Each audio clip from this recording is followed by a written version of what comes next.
హల్లెలూయా యేసు ప్రభున్ ఎల్లరు స్తుతించుడి.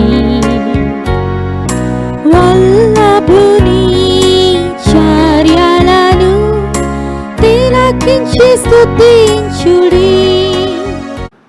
Praise the Lord. దేవునికి స్తోత్రము కలుగును గాక. చేరువచ్చిన ప్రియులందరికీ కూడా ప్రభు అయిన యేసుక్రీస్తు వారి ప్రశస్తమైన నామములో వందనాలు తెలియజేస్తున్నాను. దేవుని వాక్యము ప్రతి దినము చదవాలి లేదా వినాలి.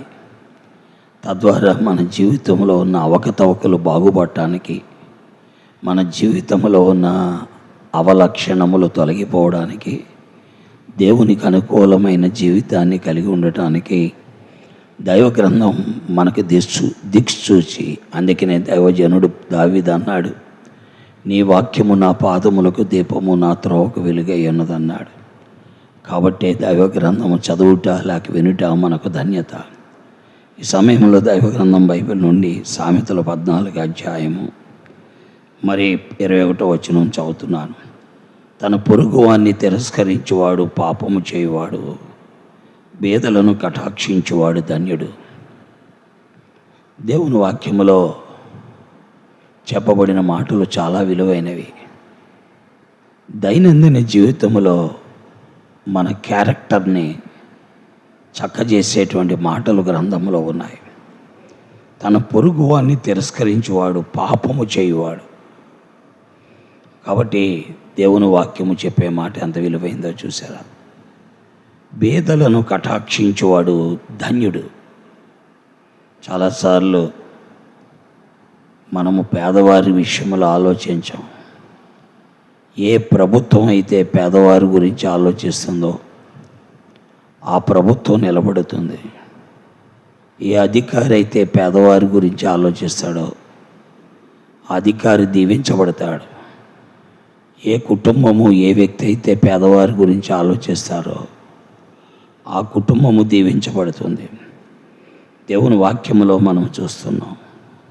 ఏమని రాయబడింది స్పష్టముగా మనం చూడగలం. సామెతల గ్రంథం 14వ అధ్యాయము 21వ వచనం, బేదలను కటాక్షించువాడు ధన్యుడు.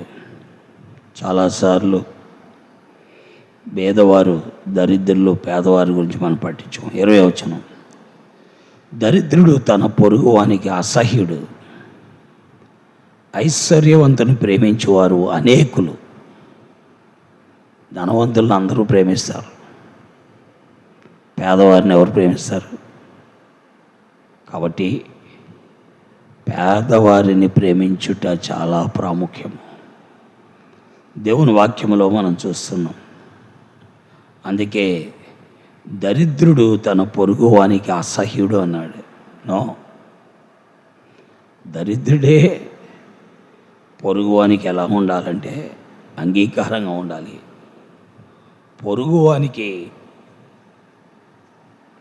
బేదలు అంగీకారంగా ఉండాలి. అందుకే బేదలను కటాక్షించువాడు ధన్యుడు.